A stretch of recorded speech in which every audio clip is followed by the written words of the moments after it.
in the view of people in general, they see people with disabilities or LGBT people as people who are not normal or who are different from them, and it's because we don't understand what diversity is. So different and diverse are different. They are different. They sound similar, but actually these two terms are different. Diversity, it means you accept disability, LGBT, identity, women, children, etc. And all kinds of human diversity as something normal. It's normal to have diversity, but in the past, it's not. It wasn't normal to have diversity. We see people who are different as probably a threat because you don't know what to do about to those people. So that's why it's kind of fear, because of the fact that you don't know mean you fear and you don't know what to do with them. For example, in the past, people with disabilities institutionalized. They incarcerated in shelters, in special homes, and you know why? Because our governments fail to provide. Sorry to be an activist. Our governments fail to provide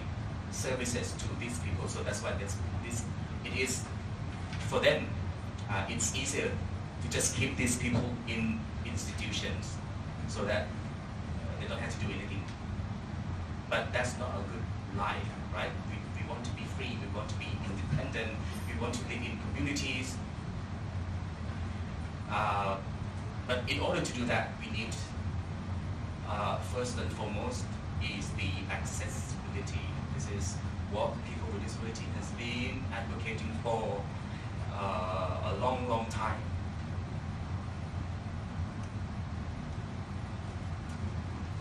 Okay, I will open the floor maybe before the last questions, just for you guys to reflect on either the film or what we have discussed. Maybe I'll take 3 for now. Anyone would like to reflect or ask questions to the panelists? 1, 2, 1 more for now. We will have, okay, 3. You first. Thank you. Hi, my name is David. I'm from Hungary. Thank you very much. Wonderful video, very thoughtful panel discussion. Thank you very much for the organizers. So my question is to those who treat yourself as activists. You have a lot to do with very current topics like accessibility with a wheelchair or like legal recognition of some LGBTI issues. These are all issues for the present. My question is more about the future, and I'm very glad that you touched upon education, because I believe this a negative attitude towards anyone who is not the norm, if that makes any sense, is basically just human indecency, and it's basically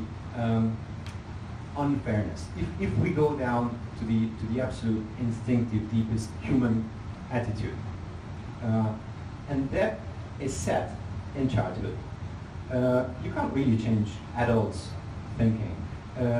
but a child's brain is like an empty sheet. Whoever writes on it first will get the child thinking. So if some people who would be negative towards any kind of minority, and not just LGBTI, not just disabled, but racial, religious, whatever type of difference, then normal people have lost their child. Now, if you have some educational approaches, if you have some educational initiatives, packages, you go to the Ministry of Education, you ask them to insert something in the curriculum, you go for visits to schools, nurseries, then you can be the first to write on that empty sheet, and then you won that child for equality, for acceptance, forever. And if a few generations can grow up like that, then in 20 years, the decision makers will be them. And then maybe the decision makers can create a fairer society. Sorry I talked too much, but that was just a point of it. Thank you. Would you like to respond first or take all questions? Take more questions and do answer at the end. Thank you. Sorry, I don't have a question, but I do want to have a word of congratulations to you all, the organizers, panelists, to being here. I just can't thank you enough for this kind of thought to be finally blossoming in Bangkok. I've been in Bangkok for 17 years working in HIV. I'm an LGBTI activist from San Francisco. And in San Francisco, I was active with the deaf, gay, and lesbian community as well, which was interesting to hear the two transgender deaf women talk about that and about what it was like and being deaf. I'm sorry that there's no deaf people here. I was afraid of that. I don't know where the LGBTI deaf people hang out, where they gather. Years ago, I had two friends. I've lost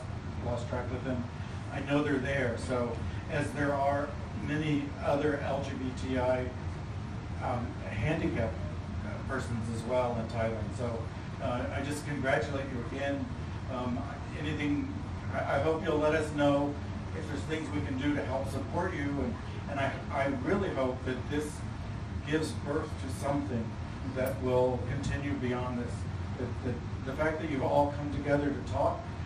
is very heartening. And I just want to end, I'm sorry I talked too much too, but I just wanted to say that what I learned in my work in HIV in the early days is that diversity is absolutely essential. Don't miss anybody, don't leave anybody out. And diversity is complicated, and it's difficult, and it's so rewarding beyond imagination, as you are showing us today. So thank you all very much.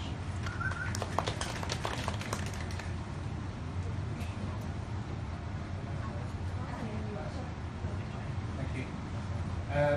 Similar to the other two, first of all, congratulations on an amazing panel and a fantastic video. My name is Carl, so I teach at Chulalongkorn University with some of them here. I have maybe three questions, one of which has been asked already, like what should the role of education be? Maybe also at higher education. I'm thinking about our own program,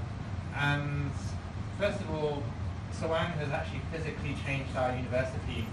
So congratulations for you being able to change our university to have proper access to our faculty. But I also feel that this year in particular, with Nina and Broom and others on the program, also we're having broader discussions about LGBTI in the classroom. But that means that you are there creating this. So one question I have is, for higher education, what role should you play? The second one is maybe a bit more difficult. Actually, I find it's really interesting, like the case of Thailand, that karma is so important to the idea of why, the one root of discrimination. And I think there's another really important educational institution in the country, which is the monks. And I wonder if you could comment, or if anybody would like to comment on that side of education in Thailand and what should be done about this issue. The third one is just maybe how does Thailand rate globally? Are there some countries that are doing better in terms of intersectionally dealing with discrimination in the way that you've been framing it? Or is Thailand in the front maybe?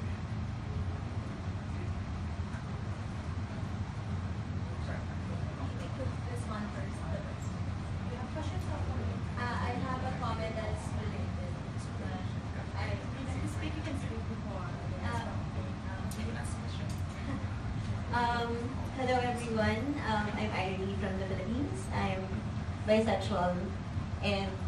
well, it's also complicated because when you say you're bisexual, you're probably straight. You just haven't found the right person. Anyway, about education, especially I think it is incumbent among people who do have access already by default. For example, I present myself as a cis woman, and there's assumption almost immediately that I'm straight. That places me at the point of at a place of privilege where I'm given access to spaces that other people may not have an access to. And I think it is incumbent upon straight people and people who have better access, because I think it's a very important point that's being raised, that we have to create spaces ourselves, because we can ask our allies to always work by themselves. I think we have to be responsible as well for each other. When we say we need access to education, I think it is important for allies to take it upon themselves to study beyond what is offered in schools, beyond what is offered in a very heterosexual environment. And I feel that whenever we have an opportunity, because of our knowledge, to speak about issues that LGBT persons with disability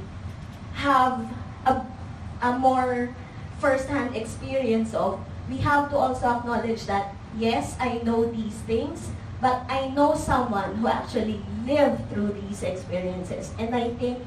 you should give them the space that you're offering me. And I think that is a very important acknowledgement. It's a very important thought that we always have to have in the back of our mind. Because just because we know things, it doesn't mean that our voices should be the first to be heard. Because there are people out there who don't even have the opportunity to speak of the things that they know firsthand, that we have to exert an effort to also know in order to be better allies for them. So that's the point I wanted to raise. Thank you.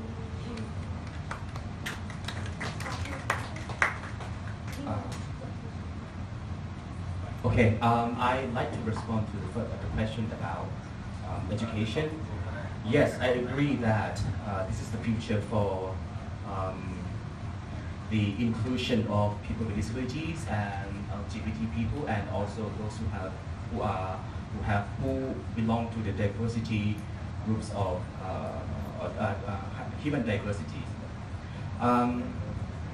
As you know, that education is very important in Thailand, and now we are trying to encourage people with disabilities who can manage to go through primary education, secondary education, to the tertiary education, which is very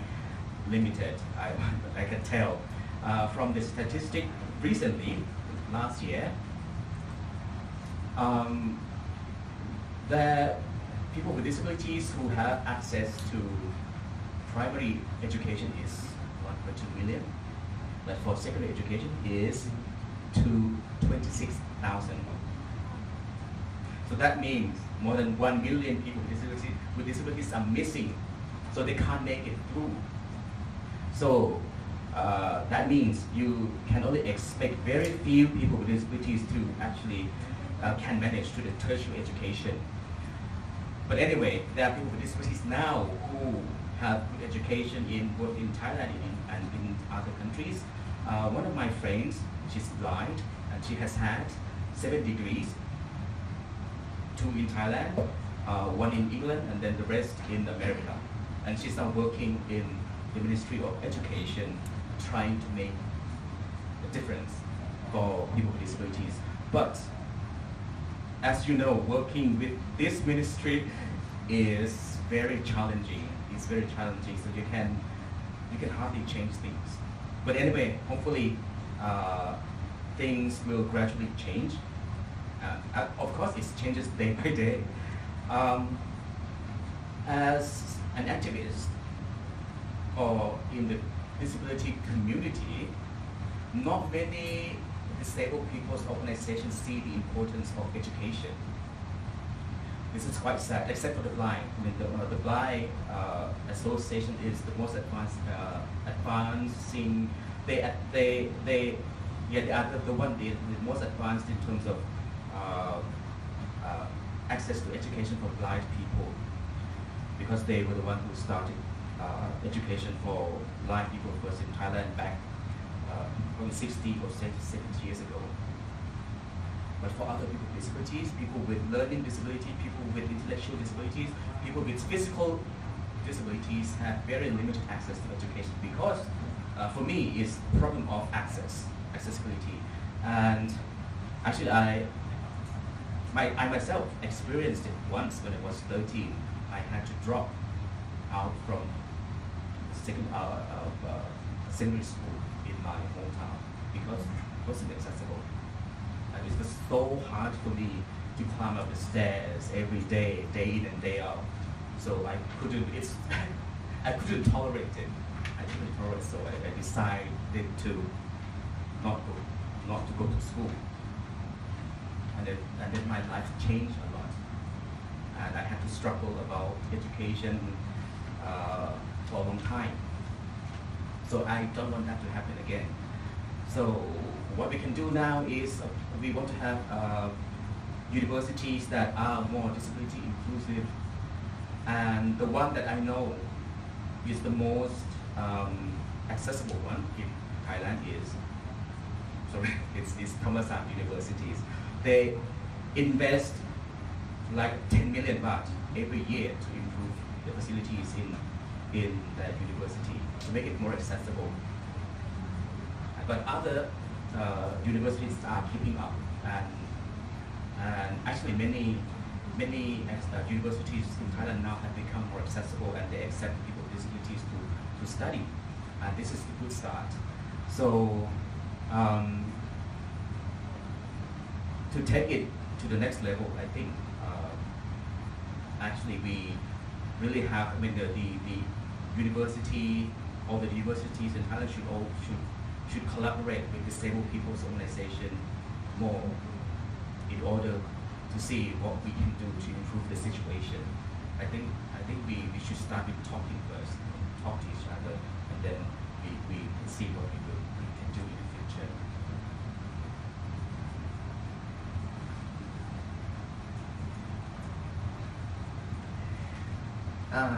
จริงๆแล้วอยากจะบอกว่านอกจากเป็นผู้ที่สนใจเกี่ยวกับเรื่องความหลากหลายทางเพศแล้วก็กลุ่มคนพิการซึ่งเคยทำงานเป็นอาสาสมัครอยู่ประมาณอาทิตย์หนึ่งนะฮะแล้วก็นอกจากจะเป็นผู้สนใจแล้วอีกหนึ่งอย่างอีกก้าวหนึ่งสำคัญจริงๆสำหรับเราก็คือเป็นนักการเมืองในพรรคเล็กๆแล้วเรากำลังทำ Open Source เกี่ยวกับเรื่องความหลากหลายทางเพศอยู่แล้วมีความตั้งใจว่าจะทำหนังสือการเรียนรู้ในเรื่องคนตั้งแต่เด็กประถมวัยตั้งแต่เด็กเล็กเลยแหละค่ะขึ้นมาจนเป็นผู้ใหญ่ซึ่งเราจะสร้างการเรียนรู้เรื่องคนไม่ใช่เรื่องเพศซึ่งในเรื่องคนแนวนี้มันจะรวมไปถึงความให้เกียรติซึ่งกันและกันการอยู่ร่วมกันในสังคมไม่มีหน้าที่พลเมืองมีแต่ความรักคือเราจะไม่เอาคำว่าหน้าที่พลเมืองมาเป็นใหญ่แต่เราจะใช้คำว่าคนมาเป็นใหญ่ดังนั้นคือกลายว่าคนจะเท่ากันต้องเริ่มจากตัวเด็กๆเล็กๆเลยนะฮะแล้วก็อีกอย่างหนึ่งจริงๆเราไม่จำเป็นต้องไปจำกัดความคิดคนชั้นหลังคนด้านหลังเพราะว่าเขาถูกปลูกฝังมาอยู่แล้วเราคุยอยู่แล้วก็ที่บอกคือเราไม่ต้องสร้างให้เขาตระหนักคือแค่รู้ว่ากูอยู่อะไรเงี้ยมีพวกกูเท่านั้นเองแหละส่วนเรื่องการจัดการเดี๋ยวพวกเราจะจัดการกันเองได้คุณก็อยู่แบบคนๆแบบเรากันนี่แหละ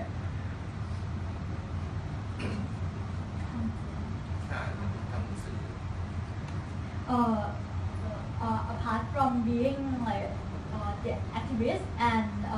person who is interested in LGBT, she also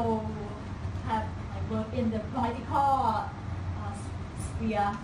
and she planning to she created open sources and planning to make a book about people diversity, and this book will be about like diversity in people, like all kind of diversity. And this book will teach people and teach the children how to live together in the society. And this is not about like the duty of the citizen, but it's more like human duty. Like the book will place the emphasis on being human first. And as for the older generation, well, they don't ask for them to be accept them, but just know that there are like people with diversity in the society. Just they just ask for acknowledgement, and that's all. And the rest they will manage by themselves.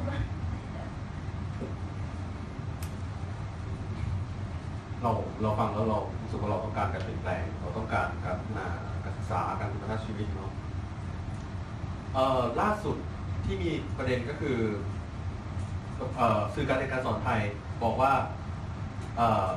ผู้หญิงที่แต่งงานแล้วก็ไม่ควรมีอารมณ์ทางเพศเป็นข่าวในเมืองไทยโบราณมากยังไม่ถึงเลยครับการเปลี่ยนแปลงใดๆเลยระบบการศึกษาไทย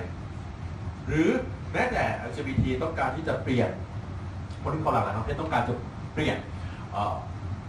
การแก้ไขประมวลกฎหมายแพ่งและพาณิชย์เปลี่ยนให้บุคคล2 บุคคลแทนสามีภรรยาในกฎหมายหลักไม่ได้กฎหมายแรกเป็นพรบนะสิ่งที่ตามมาก็คือเขากลัวว่าเขาจะเพิ่มงานหนักนักกฎหมายพูดนะเปลี่ยนแปลงเยอะแยะมากมายต้องไปเปลี่ยนแปลงเรื่องแบบนี้เดี๋ยวจะมีแรงต่อต้านค่านิยมพ่อแม่จะถูกลบเลือนไปเหลือบุคคลแค่บุคคลพ่อแม่บิดาบรรดาพวกนี้มันจะหายไปหมดมันเขากลัวการเปลี่ยนแปลงคนพวกนี้เขากลัวการเปลี่ยนแปลงเขามีกรอบบางอย่างคิดว่าเขาต้องคิดว่าสิ่งพวกนี้จะต้องยังอยู่เพื่อรักษาบางอย่างของเขาไว้สิ่งที่เขารู้สึกสบายและความสุข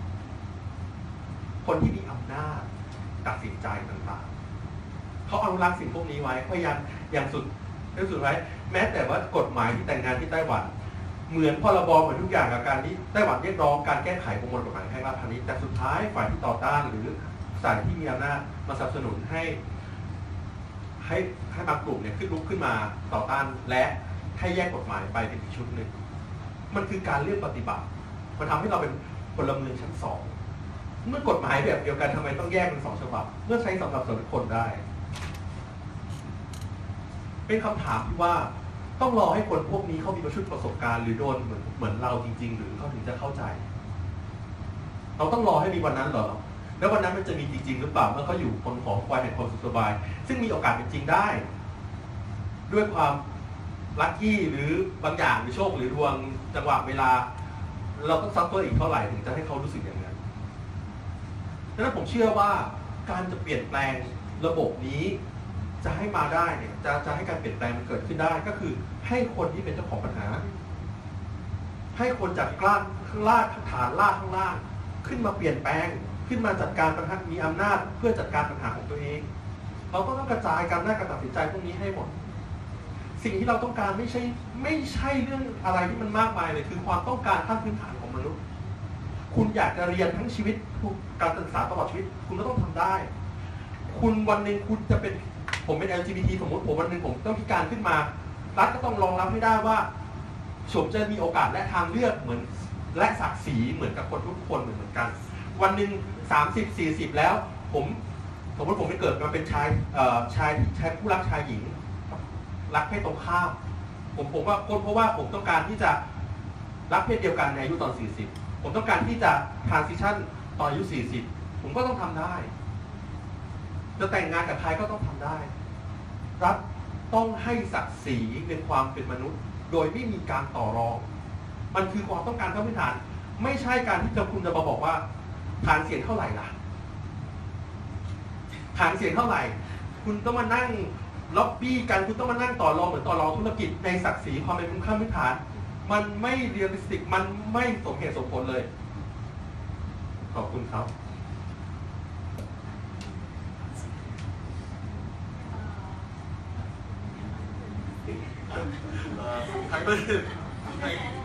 Okay.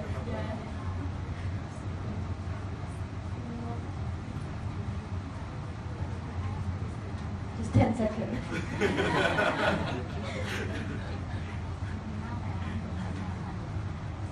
Okay. For the start, like for education in Thailand, like in educational media, in the recent news, they said that marriage women do not have sexual desire. So it's indicate the like old-fashioned way of thinking that's still prominent in Thai society. And another case is that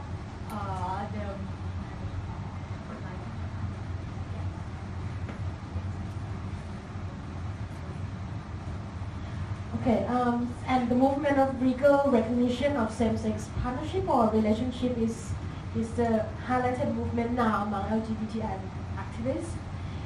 But one thing that comes up, because people celebrate this civil partnership bill when it was just being proposed. But the thing is, civil partnership bill is a separate law from our civil code. The point is that if we are meant to be legally recognized, our relationship, why can't that be protected by the same law that protect heterosexual couples? So that is the discrimination on the advancement of legal benefits itself. You see, it's kind of a mess. They was suggesting that a law should not only recognize our relationship but recognize human dignity. So he was implying that passing civil partnership bills is good,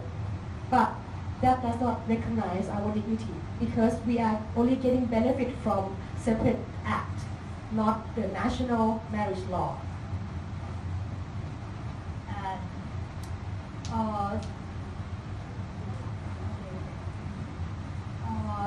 And other thing is, so this indicate that like people with authority still they are comfortable in this kind of standard.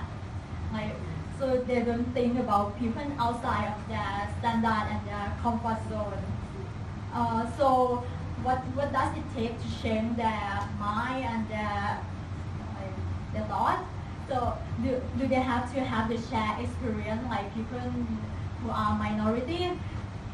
He thinks that is unlikely to happen. So to make a change, people who have the experience firsthand have to bring the change by themselves. And there are people and what they demand, what